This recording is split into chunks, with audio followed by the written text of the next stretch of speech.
May galit po kasi ako sa mama. Hmm. Si Jasmine po, magkapatid lang po kami sa nanay. Tapos kinausap ko naman po siya noon. Nung namatay po yung tatay po nila, sabi ko po sa mama ko na kung pwede, huwag na siyang mag-asawa ulit. Yeah. Kasi nga po, sa hirap nga po ng buhay, sabi ko nga po ako, hanggat sa makakaya ko po, tutulungan ko sila. Kasi simula pa naman po nung wala, kahit pa naman po nung wala akong asawa, tumutulong na po ako sa kanila noon.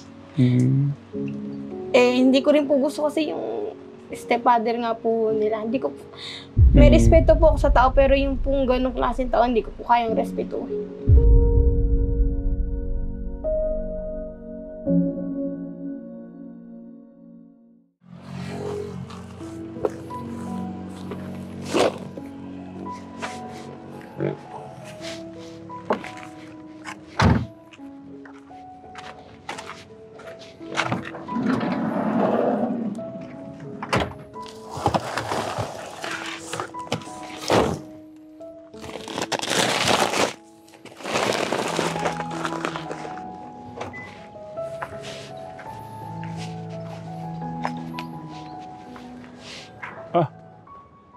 Kalas na. Anong nangyari? Hindi oh. Ano nangyari? Tinalala? Tinanggal lang yung tatay. Ha? Kinalas na. Anong nangyari? Kuya, tulungan mo ako dito. May ano dito. Sa Telegram, kinalas na yung bahay dito. Sobrang sama yata ng loob ni tatay. Anong nangyari? Ha? Sira. Ano? Tinanggal na po. Nino? Tatay dito. O tara, tulungan mo muna ako dito. Kaya mo ba to? Tignan ko gaano kakalakas. Okay. Diyos ko po, Josep.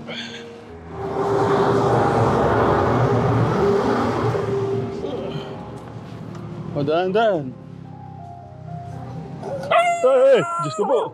Huwag mo naman ako takutin. Ikaw, nakagat na ako ng aso eh. Si mama mo, nasaan? Wala siya. Nasaan siya? Naghanap ng trabaho. Naghanap ng trabaho. Morning, ate.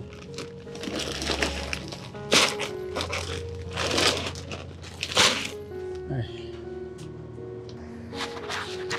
Kumain na kayo? Dito, Kuya Kevin. Robin. Ano oras umalis si Mama? Kuya Robin, lagyan kitang mic. Dito ka.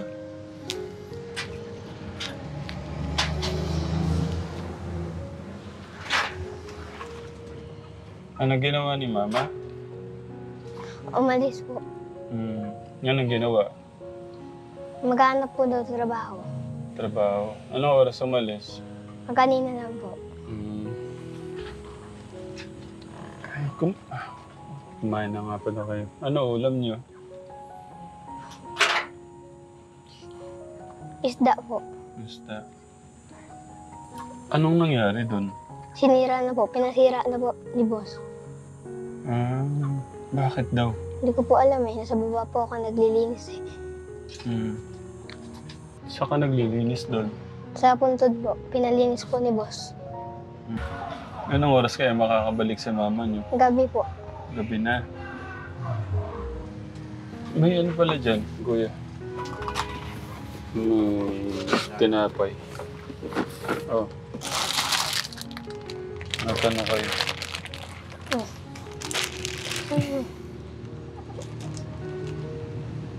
Gusto niyo samahan ko muna kayo maghapon?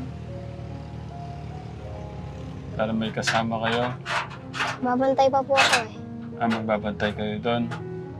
Okay. May usapan kasi kami ni mama mo, Kuya Robin. Ate. So, mabalik na lang ako, no? Sige po. Sabi kasi ng mama niyo, yun na talaga yung decision niya, yung sa 15, hintayin na lang natin, no? Sige po. Okay. O sige, ingat kayo dito. May Opo. pupuntahan muna kami, okay? Sige po. Okay. Ate, ingat dito. Huwag kayong paano doon sa daan, ha? O kaya kung magbabantay kayo doon lang kayo sa loob. Ha? Okay. O sige, kunin ko muna tong mic.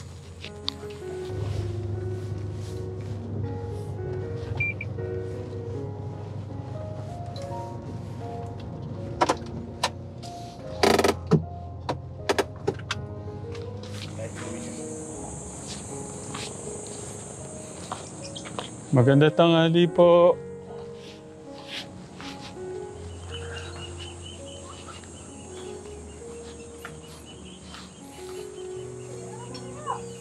Hello, magandang tanghali po. May gusto kasing sabihin niya tasin. Lagyan ko po kayo. Ayaw ko kasing makita na baka po sabihin bigla po ako sumulpot porkit po natutulungan na po sila. Hindi naman po yun ang dahilan. Opo, nagulat nga po ako na may kapatid do pala si Jasmine. Ako po ang nagpapaaral dati doon. Paano po yung nangyari nagkahiwalay kayo? Medyo naguguluhan kasi ako may kapatid. Kala ko sila lang. Ganito po kasi yun. May galit po kasi ako sa mama ko. Si Jasmine po, magkapatid lang po kami sa nanay. Tapos kinausap ko naman po siya noon. Nung namatay po yung tatay po nila, sabi ko po sa mama ko na kung pwede, huwag na siyang mag-asawa ulit. Yeah. Kasi nga po, sa hirap nga po ng buhay, sabi ko nga po ako, hanggat sa mga kaya ko po, tutulungan ko sila. Kasi simula pa naman po nung wala, kahit pa naman po nung wala akong asawa, tumutulong na po ako sa kanila noon. Hindi ko rin po gusto kasi yung stepfather nga po nila. Hindi ko po, may respeto po ako sa tao, pero yung pong ganong klaseng tao, hindi ko po kayang respeto. Ano po kasi, nung nagkasakit po ako po ang pumupunta doon sa kanila, doon po sa may Muslim. Pupunta po ako sa kanila nung kahit po may sakit na ako nung kinuha ko po yung mga bata na yun, nasa akin po. Ako naman po ay nakikiusap lang sa kanila na yung umayos po dito kasi nga po may sakit nga po ako. Hanggang ngayon po nagagamot pa rin po ako. Napakatigas din po ng ulo. Hanggang sa napikon po ako, binalik ko sila doon. Kasi kako ayaw ako magtino sa akin. Pero kahit po ganun, hindi po sila nakaalis sa isip ko. Tapos nga po nakakita ko nga rin po sa wala na pala si Jasmine doon. Ang ko nga po, gusto ko yung makausap. Napanood ko po kasi na iaano niyo po sila ng matitiran. Baka hindi ko po alam yung lugar, hindi ko na po sila makita. Okay. Kinabahan po ako. Yung kala ko, ano po yung concern niyo na Hindi po, wala po kung doon na yung sabihin po natin na na po sila. Hindi po na lang po ako kasi baka po pag nailipat po sila sa ibang lugar, hindi ko po alam kasi. Baka hindi ko na po makita. At saka po, plano ko po sa 17, gagawin po kami ron, kakamustahin ko nga po sila. Yun nga po, kanina lang po, sinend ng kapatid ko. Sa unang dalawa po kaming anak ng mama ko. Dalawa po kami magkapatid. Tapos doon po kila Jasmine po, 3 po sila. Magkapatid lang po kami sa nanay. Tapos sabi nga po nung kapatid ko, sinend lang din daw po yun sa kanya. Kasi po dati nasa may koral po sila sa Garay. Po. Yung mga kapitbahay niya po, sinend daw po doon sa kapatid ko, sinend din po sa akin. Sabi ko, tatanungin ko ako, pero hindi po porkit na, yun nga po, natutulungan na nga po, mag-i-intend, hindi po ako ganun. Gusto ko lang pong malaang kung saan po silang lugar. Kasi hindi ko rin po alam pasikot-sikot sa na yun Medyo magulo pa ho kasi kung saan talagang gusto talaga ni nanay. Kaya ngayon po, yung huli, meron daw po siya nakita, pero sa 15 pa. Kasi sabi ko, pagka talagang niyo muna talaga, kung ano po talaga yung gusto niyo, tsaka tignan po natin. So, ikaw pala yung nagpapaaral dati sa kanila? Naanohan po kasi ako noon. That nga po, hindi ko rin po alam na hindi po yun pinag-aaral ngayon. lagi po ako pupunta sa kanila dati. Tapos nung inano ko, tutulungan ko po sa mga gamit po sa school supply. Ang sagot po sa akin nung tatay-tatayan ng mga bata, wag na daw po kasi kaya naman daw po niyang i-provide yung 3. Di sabi ko sa sarili, sige, bahala kayo. Nung nagpasukan na po, tinatanong ko kung pumasok po may mga bata. Sabi, oo daw. Nung nakausap ko po si Jasmine, hindi daw sila nag-aaral dun. Talagang ang galit ko sa mama ko sobra. Ano po, nagpapasalamat po kasi natulungan niyo yung kapatid. Wala pa nga po eh. Hindi, kahit po dun sa mga grocery lang po. Malaking bagay na rin po yun. Galing po kami ngayon doon. Nagdala po ako ng bigas at grocery. Kasi nga po yung desisyon ni nanay medyo tapos sa 15 pa kami pwedeng bumalik doon. Kaya Ano po ba nung nanay ko? si nanay, may nakita nga daw po siyang bahay na pwede ding Kasi actually meron na akong nakaset. May final na ho kami sa Bitbit. So, nakausap ko na po yung may-ari. Parang na po kinabukasan, mamimili na ho kami ng mga groceries. Aayusin na yung bigasan. Yung mga dapat ayusin ho doon. Tapos biglang kinabukasan, may nakita si mama mo na halagang 80,000 na pwede namin daw bilhin. Or hulugan ng 2 beses.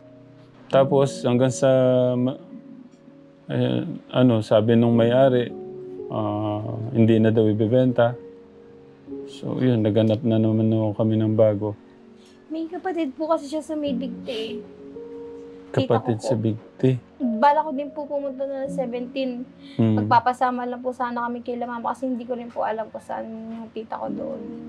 Sa Minuyan po sila eh. Tapos kasi sabi ni mama mo, walang... Siguro, ayun nga, ko naman din nung... Sabi niya kasi wala talagang kamag-anak. Baka po kasi iniisip.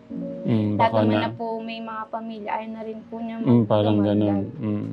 Gusto ko nga po makausap yung mama ko at papabawi ko po si Jasmine eh. Nasaktan ka ba nung nalaman mo yun? Kasi plano ko po talaga pumunta doon, kakamustahin ko po sila. Dahil nintay ko lang po talagang makarecover po talaga ako. Na-admit din po kasi ako sa ospital eh. Kaya wala pa. Ano yun yung 6 months na gamutan? Okay. Kumusta yung mga gamot mo? Provided ng yun? Ako na yung barangay po namin. Okay. Yung asawa mo, nasan? Tulog po pang gabi po sa trabaho. Okay. Diyan po So, ibig sabihin, nandito pala siya? Opo. Okay. Okay lang naman. Kumusta kayong, okay naman? Okay naman po.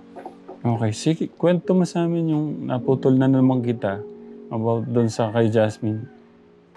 Gusto ko po magsama-sama na lang po sila. Mm. Mabilis din po kasi si mama magtiwala eh. Pero ako talaga po, sinabi po talaga sa kanya noon, na wag na nga po mag-asawa. Dahil kung sa tutulungan, matutulungan ko po siya sa makakaya ko. Eh, nagulat na lang po ako. May asawa na, hindi ko po alam. Kasi nga po, kung ako po lahat sasagot sa 3, di rin po kakayanin. May anak din po kasi ako nag-aaral. Sabi ko sa kanya, tutulungan kita, tulungan mo rin ako. Noong una po, okay naman eh. Nagtitinda po siya ng gulay. Hindi ko po alam, pagpunta ko doon, andun na po yung yung lalaki. Paano ba nangyari? Kayo yung mga unang kasama ni mama, di ba? Paano kayo nahiwalay kay mama? Dahil nga, Sumama po siya doon sa ibang lalaki. Namatay po yung papa ko. 14 years old lang po. Sorry ate. Anong nagkasakit? Opo. Po siya, nag-cancer sa buto. Bata pa lang po ako nung iniwanan kami ng mama ko. Ako na po nag-provide sa amin. Yung isang kapatid ko po, yung sumunod sa akin, ako din po nag-aaral doon dati. Nasa Makati po siya ngayon, doon po siya nagtatrabaho. Po. Matagal na po, nagkaroon na po ako ng asawa, nagkaroon po ako ng anak. Hindi ko naman po nakasama yung mama. Basta nung namatay po yung tatay ko, ako na po ang tumayong nanay at tatay doon sa kapatid ko po na yun. Ba't kumusta ba si mama nung magkakasama pa kayo? Hindi ko po masabing okay. Alam naman po nung mga kapitbahay namin kung ano-ano po niya. Kasi po, hindi rin po ako nakatapos. Kahit po elementary, hindi ako nakatapos. Pero gusto mo mag-aral? Sana po. Ba't di natapos? Dahil suporta ba? Yung papa ko po kasi, ang sakit na po yung kumbaga sa pinipilit na po magtrabaho. Nakakaawa din po kasi. Hirap po maglakad yun. Namamaga po yung tuhod niya. Tapos iniwanan niya po kami nun. Kaya po, nung hindi na po siya makatrabaho, 12 years old lang po, nagtrabaho na ako. Nagkasambahay na po ako. Hindi ko maintindihan yung hindi mo ma-describe si mama mo bilang magulang. Sa akin po kasi talagang nandun po yung nung bata po ako. Yung bang siyempre po napapalo din, ganun. Hindi ko po, siguro po dahil po sa sama ng loob kaya hindi ko rin po maano si mama. Anong pinagmulan? Ba't nabuo yung sama ng loob? Wala po nung iniwanan kami. Tapos, nung namatay yung papa ko doon na po na ano po na kahit may nanay pa ako. Sa feel ko po na wala na po akong magulang.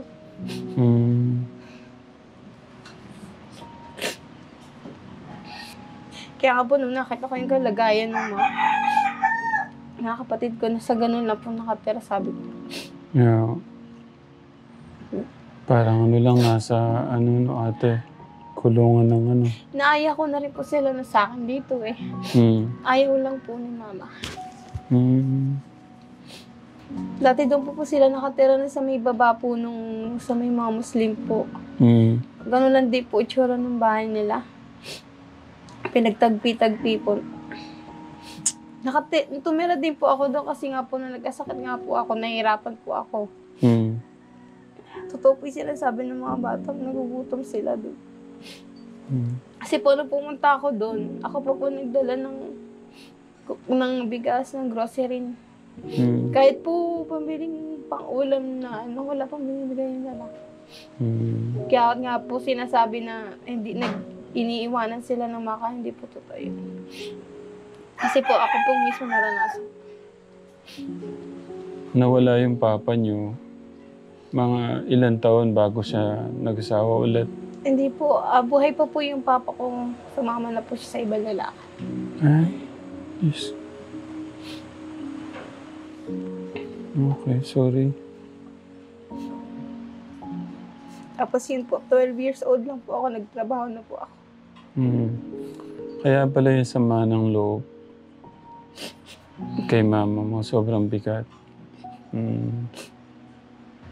Kaya ako po nagulat ako bakit sa interview, hindi niya sinasabing may anak pa siya na 2. Kay Jasmine ko lang po narinig na may ate nga po siya. Kaya nga nagulat ako nung may gustong kumausap sa akin kapatid. Nagdadalong isip pa nga po ako, baka po kasi isipin niyo na may habol po ako. Hindi. Hindi naman po ganun. Baka may gusto kang sabihin kay mama mo. Wala po. Naawa lang po ako sa kalagayan niya ngayon. Dati po kasi hindi naman po siya ganun kalagayan niya eh. Mm. Sa tingin mo, bakit kaya ganun nagpapatuloy yung hirap, yung magulo yung buhay, ganun? Dahil din po sa kagagawa niya. Mm. Kung nakinig na po siya sana sa akin noon, hindi na po siya nag-asawa.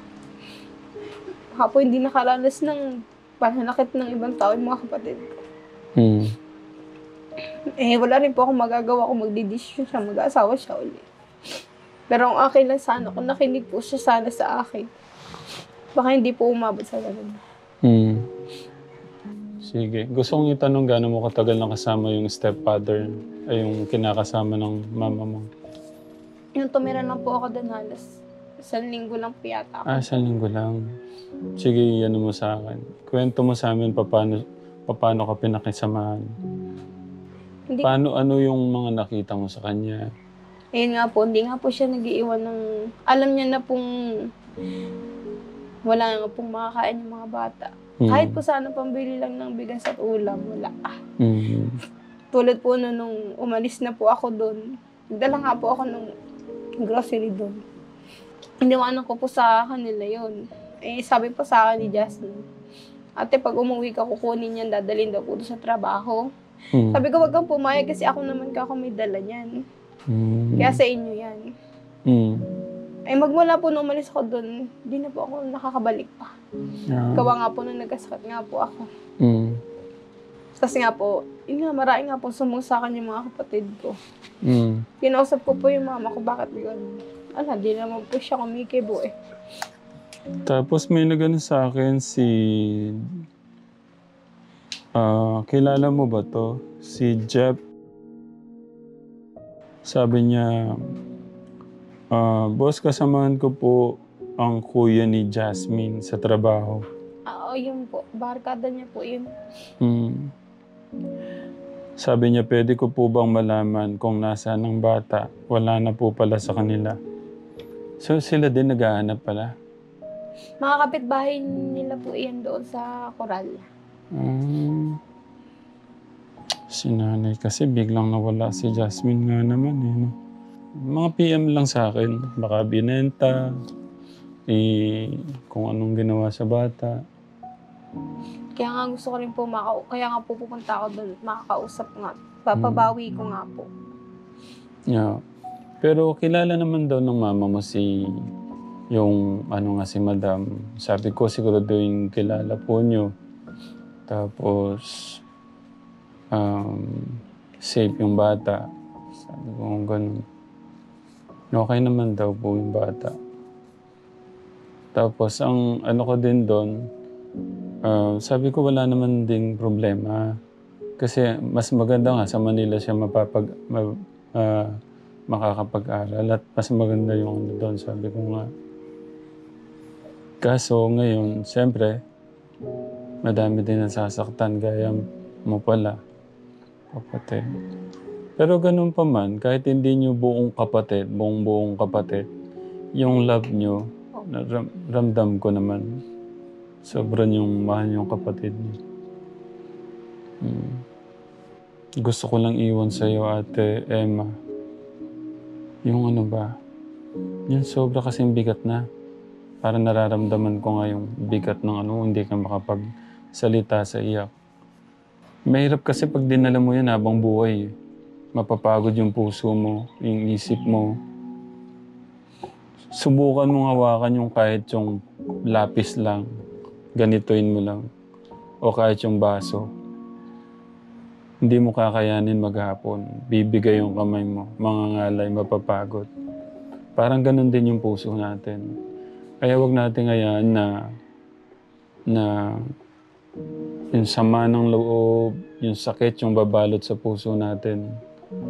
Kasi wala ako sa sitwasyon mo eh. Kaya yung hindi ko din. Kaya mahirap din naman na mag-i-judge ko yung mama mo tsaka ikaw. Ano man yung mga nararamdaman mo ngayon, yung bigat ng nararamdaman mo ngayon, yung sakit, yan naman na lang kay God. Isuko mo lahat kay God. Minsan ba naisip mo yung mga nagawa niya, nangyari, para kahit iniisip mo, gusto mong patawarin, gusto mong ibigay yung love mo, pero humaharang yun. Hindi ko po kaya. Dahil humaharang nga dun yung naisip mo, naalala mo, di ba? Siyempre, madaling sabihin ko yan eh. Pero sa nararanasan mo, siyempre, hindi ko alam gaano ka, ano. Pero gusto ko lang i-ano sa'yo na isuko mo lahat kay Katyan. Gagaan at gagaan yung nararamdaman mo.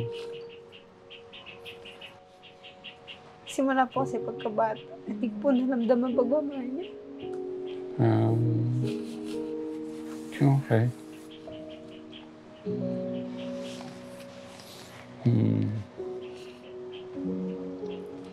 Kaya pala gano'n na lang kabigat. Opo. Tsaka po, hindi naman po kasi ako, sa kanila, sa lola ko po. Ako lumaki. Nung namatay po yung lola ko, yun, nauwi na po ako sa kanila. Oo. Ano ba yan? Alam mo kung bakit ako nananatili kay mama mo? Dahil sa mga kapatid mo. Oo nga po. Kasi kung titignan ko yung mga nagawa ng mama mo o ano yung mga pagkakamali ng mama mo, eh paano yung mga kapatid mo? Ang sa akin hindi mahalaga kung ano yung mga nakaraan. Ang mahalaga sa akin kung ano yung magagawa natin para sa kinabukasan ng mga kapatid mo. At yun naman, sa tingin ko, unti-unting maintindihan at maunawaan ng mama mo kung bakit natin ginagawa yun. At siguro yun din yung ano, para maunawaan at maintindihan niya yung mga nagawa niya sa inyo.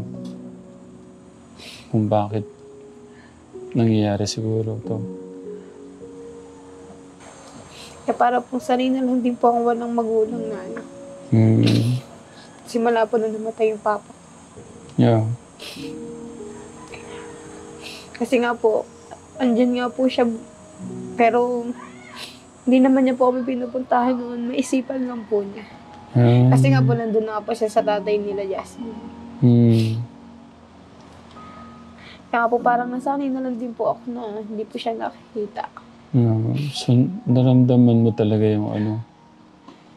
Kasi ang hirap din ng feeling na parang nandyan nga pero parang ganun na. Ano na, palayain mo na lang yung ano, na nararamdaman mong ganun. Kasi kung dadalhin mo yun hanggang ngayon, sayang lang magiging oras yung panahon na dapat na ano, na-enjoy natin.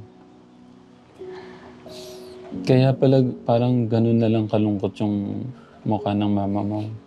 Kasi maraming gulo. Siya lang naman din po may gawa nun.